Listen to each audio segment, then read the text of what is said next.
There, agents, Jim Fisher here. In this video, I'm going to talk about some tips that you might be interested in for doing applications in a virtual environment for either life insurance or annuities. And, who is this video for? It's for people that have maybe built some of their momentum and success, selling in person, selling door to door, and have realized, certainly the ones that are in our program Agent Shift, that there's way more leverage and profitability to be gained if you can successfully sell virtual. You don't have to worry about spending time in the car, the cost of travel, and all of the inefficiency of, door knocking or missing meetings and, having to drive somewhere for maybe an hour, maybe more, and then coming up with no face-to-face opportunity. Whereas if you're in a virtual environment, like I am right now recording this video, I can literally move on to the next. Okay, and so what are some of those tips?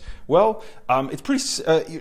Some of them have to do with just your environment on video. And so one of the key things when you start the beginning of your sales process is to set the standard then around the type of connection you're going to establish with your prospect. And so what that looks like is getting on video. Right. And one of the things I love to say, just simple language, is, hey, I would love to see you connect with you on video.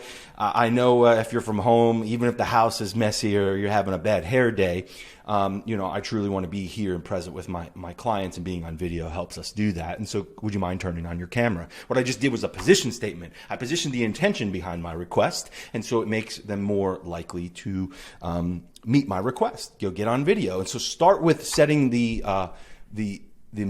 standards of how you connect with people.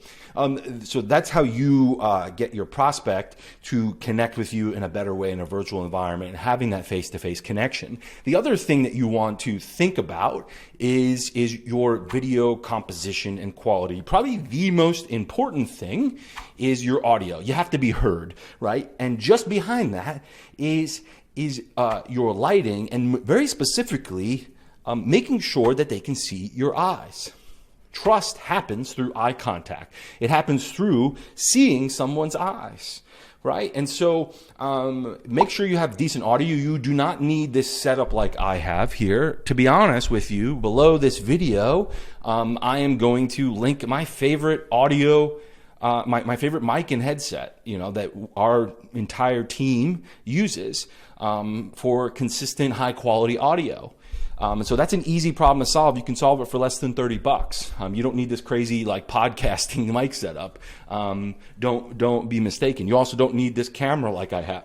My entire probably lighting, audio, camera setup is well into the thousands of dollars. But it's unnecessary. It's unnecessary for you. We like to talk about this principle: make it up, make it real, make it better. And so just get in the game with a quality audio source. And most, contemporary computers, laptops have a decent camera in it. And the only way that you diminish the quality of that camera is to not have effective lighting, right? And so the best light source is daylight, and you just want to make sure that's behind your camera. In fact, I have multiple light sources. I got lights bouncing off the walls to kind of diffuse some light. I have a light right here where you see that brightness that's diffused and made just for what I'm doing right now, because I record videos and training and I coach agents across the United States. But I also have a huge window right here to my left. So it's just off camera. But if at all possible, have the window behind your camera source. If you're just looking on a laptop or a computer, right, then just, have the back of the computer towards the window. And then if the light's coming directly at you, your camera's qualities will be maximized with significant light. Okay.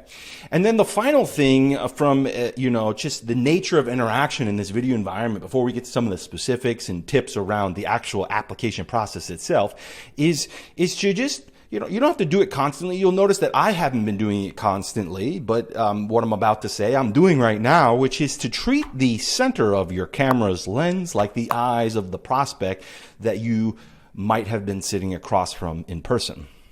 Okay?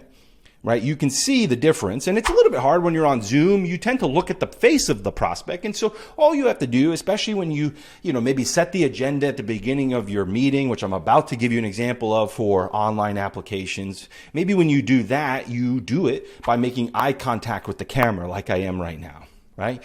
And so the prospect is literally going to feel your presence and your energy when you do this. It's going to feel, their brain's not going to know much of a difference between if you were doing that in person or if you're doing this in virtual environment. The difference is if you start doing something like this, which you can notice a subtle difference. And I'm not saying the entire time that you have to do it, but I'm not looking at the screen behind the camera, right? And this is just like the experience you might get when you're on Zoom and you start looking at the video of your prospect. Now, like I said, every time you think about it, just go back to making eye contact with the camera. Whenever you're maybe trying to make a point to the prospect, especially at the beginning when you set the agenda, here's what we're here to do. You outline your process, right? And that gives them confidence that you're a professional and you take people through a step-by-step sequence all the time. And so they're in good hands, right? That's the power of setting the agenda. And then when things get off track, you have something to point back to. It's another benefit of setting the agenda, certainly when we're taking online applications. But everything I've gone through up until this point in this video is all key attributes to successful virtual selling, to working in the virtual environment. To recap, having them on video right from the beginning of the process. So when you get to the application, which is, the primary components of closing a life insurance or an annuity sale, completing an application, well, it's definitely probably the first major milestone in the close. The second one would be funding, right? That it actually gets funded. It gets approved and then funded. Whether that's underwriting or suitability, depending on the product you're offering. So, right, set the video standard at the beginning, make eye contact with the camera, and make sure you have decent, and clear audio. It doesn't have to be professional like I set up. You can just have a headset link below, right? And then also make sure you have a decent light source. Easiest is a window behind your camera.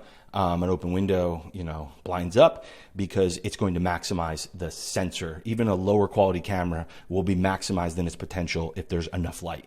The quickest way you diminish the quality of a camera is you don't give it enough light. The cheaper a camera, the built-in camera in your computer, diminishes faster. High-end cameras can deal with less light.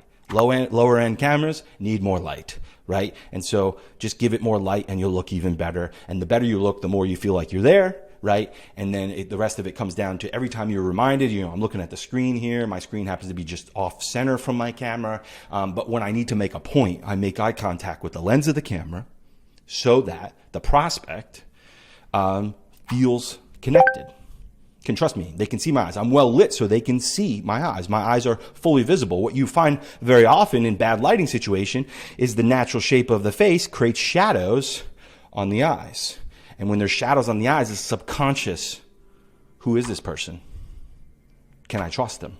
But when they can make eye contact and you're making eye contact so they can almost look at the video that Zoom is putting onto their computer, they can feel like you're sitting right there and it dissolves everything, right? So let's get to those tips that you wanted.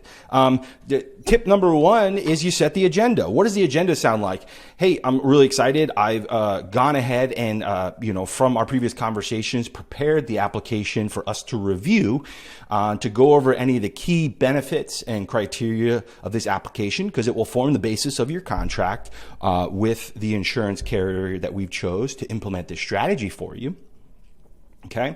And ultimately, we're going to collect some information here from you at the beginning that just identifies you in this virtual environment, like your driver's license and your, last four of your social and address and things of that nature, just so they know that you were here and present. Then we're going to review all the key sections of the document, make sure you don't have any questions, make sure that this is exactly what you want it to be for you.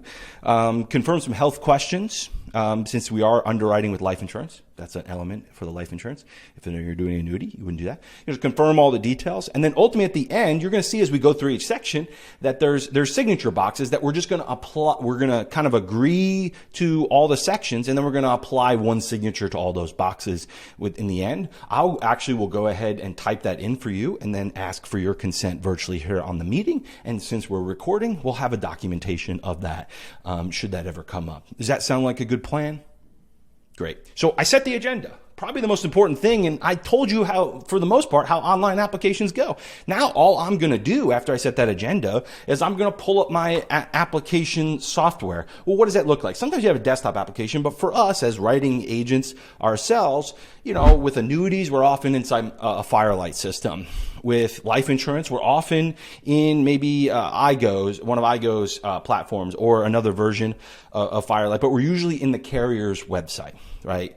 And so I set all that up. I then share my screen. Now, the key thing that I set in the agenda that I would recommend to you is have a document. Our clients, they have a template for annuities. They have a template. We call it the annuity prep form, where they're able to gather all that with a client, maybe at the end of a presentation where they get the initial yes. And then they go and prepare the application and fill in all the details on behalf of the client, right? And then they review it all during the application signing meeting, which typically takes, for annuities, in both cases, about 30, sometimes 40 minutes, depending on what their questions are and how detailed we need to go to give them certainty that they're in full agreement with the application and product and solution that they're signing for, right?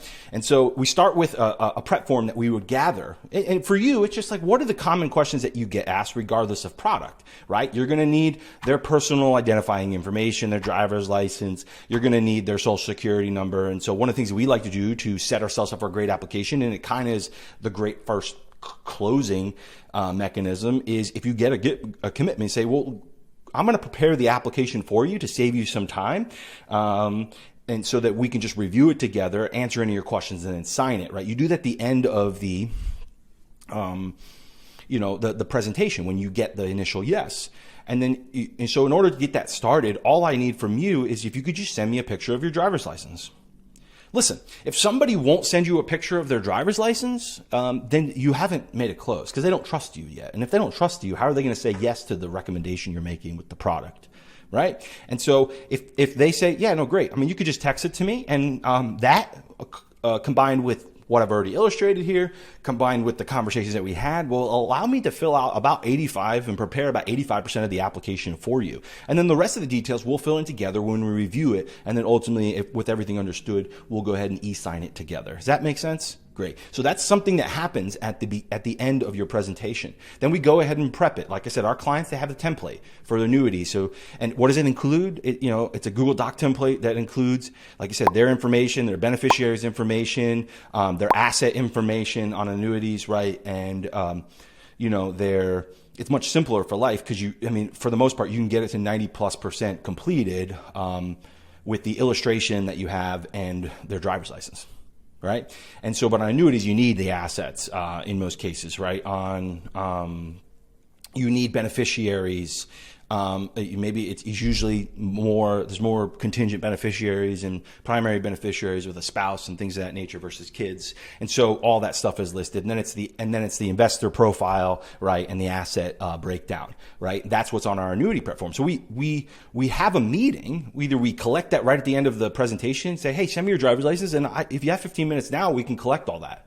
Right? On life, you say, if you send me your driver's license, I can get about 85% completed. And then on the meeting, we'll review what I've completed, make sure it's all accurate. And then we'll get your health questions answered, since we are underwriting for life insurance and we do need to pass that criteria as well.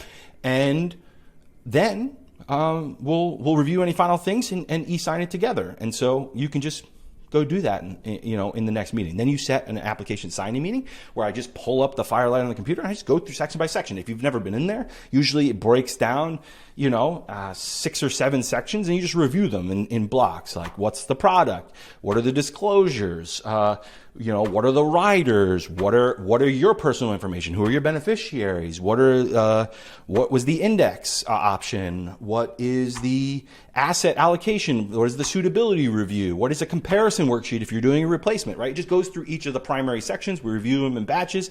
We check them off. Like I said, we started with the personal identifying characteristics, driver's license number, date of birth, last 4 of social, and then we end with just e-signing against the starting identifying information that's going to apply the signature to all the sections and relevant signature boxes across the document. In annuities, almost always the transfer forms, unless there's just a check that's being funded, right? Transfer forms have to be wet signed. So there's usually an option to download those forms, you send them over, they print them out, physically sign them, and then take pictures or scan them, send them back to you. You upload them back to the application, and then we're ready for signature, right? And so you're able to do that step in the prep process. You send them over, so by the time you complete the process for e-signing, we already have the transfer form signed. And so pretty basic. That is the process. 15-minute video, action-packed, fully valuable. It all starts with you being on video and being connected, and then the rest of it is just managing logistics. It starts with setting a great agenda, explaining them the steps that are about to unfold, right? And then unfolding them and just going into all the very and vitally important details. Like on annuities, it's what's the surrender period, what's the charges, what's the access to money, free partial withdrawals, what are the riders, what are the charges, what is the expectation of this product, what's the difference between illustrated performance and guarantees, right? Those are all probably the key highlights that I always focus on, because I believe for the right circumstances, situations, annuities are incredible. There's nothing to hide. So I sell on what's the benefit of a surrender period to you, and maybe I'll get into that in another video. Look out for that. But I sell them on. I was like, here's a surrender period that we talked about. I mean, I talked about it when we got an illustration. I talked about it in presentation. I talked about it in our forecasting. I mean, I keep bringing it up because it's probably the greatest point of objection. But if you set the frame early and paint the clear picture, then prospects are like, oh, I know that for a contractual commitment period, a 10-year period, right? I get the trade-off, the value exchange that I get is contractual protection, principal protection. So I commit for 10 years and I get principal protection for the life of the account. Good trade-off, right? You can see why a lot of people do it. There you go. I just gave you the language. I couldn't wait. I couldn't hold it back. I wanted to give it to you. You sell on the surrender period. There's a reason. In all things of value, money earned ethically is a byproduct of value creation. So in all things of value, there's trade-offs. The question is, do the trade-offs benefit you? If they don't, this isn't the right solution for you.